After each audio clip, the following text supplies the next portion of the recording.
friends, welcome to my reading corner. Today we're going to be reading a book called Duck and Goose. It's one of my favorite books and I'm so excited for you to meet these characters.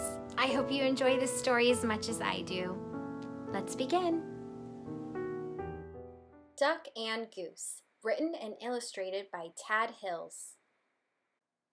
Oh my, what is that? Duck quacked. That's a silly question, Goose honked. It is a big egg, of course.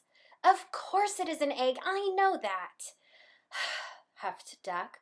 What I mean is, where did it come from? Goose looked skyward. He looked to the river. He looked to the fields. He thought very hard. Who are you? He asked finally. I, said Duck, puffing out his feathered chest, am the one whose egg this is. I saw it first. Goose quickly raised one webbed foot. It's mine. I touched it first. Hey, you should never put your dirty foot on an egg, Duck scolded. Don't you know anything about caring for eggs? Yes, I do, Goose cried out. Stop yelling, Duck yelled, then whispered forcefully. Don't you know that you and your screaming are very likely disturbing the baby bird who is trying to take a snooze inside this egg? Goose wished that Duck wasn't right. He lowered his head and whispered softly, I'm very sorry. Go back to sleep in there. My, that's quite a beauty you have, called a bluebird from across the river. Thank you, it's mine, quacked Duck. Actually, it's mine, honked Goose. Thank you. So, asked Duck, what do we do now? We should do something, suggested Goose. Yes, you are right. Good thinking, agreed Duck. Like what? Duck and Goose each thought. Well, we must keep the egg warm until the fuzzy little occupant is ready to come out, said Goose. Excellent idea, exclaimed Duck. He pushed past Goose. Step aside and I shall do just that. But Goose was quick too. After a flurry of fussing, grunting and groaning, slipping and sliding, honking and quacking, Duck and Goose found themselves back to back. Scoot over, I don't have any room, complained Duck. You are much closer to me than I am to you. Stop yelling in my ear, Goose. Shh. Goose hushed, pointing at the round thing beneath them. Yes, yes, yes, yes. We must remember. Quiet, quiet, quiet. We mustn't disturb the little one. And so they sat, very still and very quiet, waiting. For a long time, they waited. They listened to the crickets chirp and the frogs burp. I'm going to teach this baby bird to quack like a duck, Duck boasted. Well, I'm going to teach it to honk like a goose, Goose honked back. I'm going to teach this baby bird to waddle, Goose added. So am I, Duck said. They heard the pitter-patter of the rain. I'm going to teach this baby bird to swim, Duck said. Me too, Goose said. To pass the time, they sniffed wildflowers in the warm sun and shared breadcrumbs while Goose taught Duck to honk.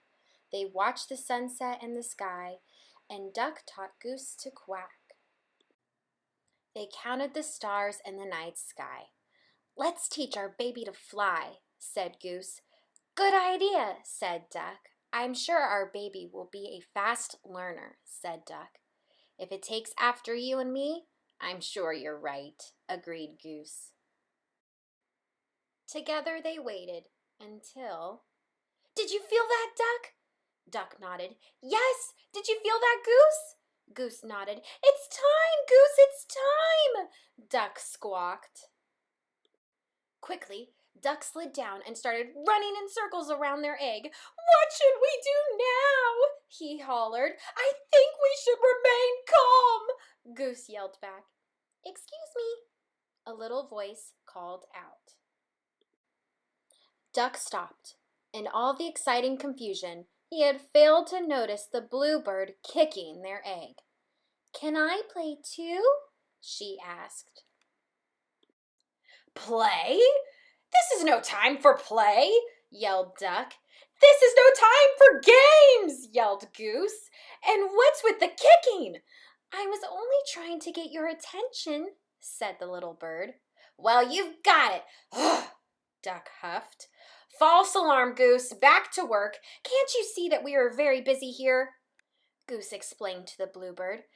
"This is serious business. This is perhaps the most important moment of our lives." "Oh my, I am sorry," apologized the bluebird. "I had no idea. I just thought that maybe I could play with your ball. It really is a nice one," she added, and then she flew away. Goose gulped. "Did she say ball?" he whispered to Duck. "You know, I did have my doubts," Duck finally said. "It is a bit squishier than most eggs I've seen." "Yes, and I must say I was somewhat suspicious of those big dots," Goose admitted. "It may not be an egg, but it is lovely," said Duck. "Oh, absolutely, Duck," Goose agreed. "It's a keeper."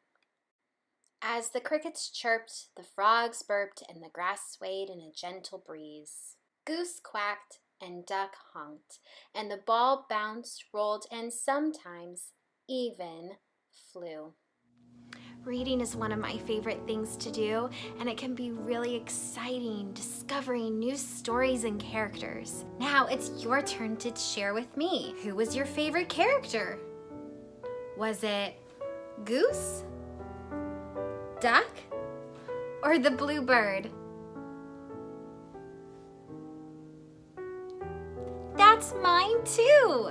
I encourage you to find a cozy space, grab your favorite book, and read today. Have a great day. Bye!